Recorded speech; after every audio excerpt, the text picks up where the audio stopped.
পশ্চিমের বিজেপি প্রার্থীকে মারধরের অভিযোগ উঠেছে। সাসপেন্ড বারুইপুর থানার আইসি সমর দে ও এসআই সুকুমার রুই দাস। প্রার্থীকে মারধরের ঘটনায় কড়া পদক্ষেপ প্রশাসনের। দুই পুলিশ আধিকারিকের বিরুদ্ধে সাসপেনশনের নির্দেশ জারি করা হয়েছে।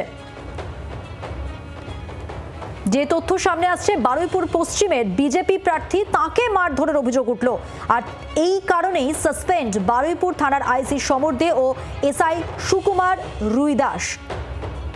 কড়া পদক্ষেপ প্রশাসনের পক্ষ থেকে।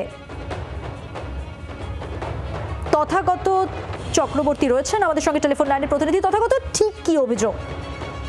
দেখো, রেজাল্ট ঘোষণার পর একটি ঘটনাকে কেন্দ্র করে যখন এসআই যান, সেই সময় কিন্তু সেই ঘটনাকে কেন্দ্র করে যখন উত্তেজনা ছড়ায়, সেই সময় বারুইপুর পশ্চিম বিধানসভা কেন্দ্রের যিনি বিজেপি প্রার্থী ছিলেন তাকে প্রকাশ্যে মারধর করা হয় এবং এই ঘটনার ভিডিও ভাইরাল হয় এবং বিষয়টি নিয়ে থানায় অভিযোগ দায়ের হয় এবং সেই অভিযোগের ভিত্তিতে কিন্তু দুজনকে বারুইপুর থানার আইসি সহ এক সাব ইন্সপেক্টর দুজনকে কিন্তু সাসপেন্ড করা হয়েছে, এমনটাই পুলিশ সূত্রে জানা গিয়েছে এবং ইতিমধ্যে তাদেরকে এই জায়গা থেকে সরিয়েও দেওয়া হয়েছে এবং তাদের জায়গায় কিন্তু অন্য অফিসার নিযুক্ত করা হয়েছে, এমনটাই প্রশাসন সূত্রে জানা গিয়েছে। মধুবন্তী, ধন্যবাদ।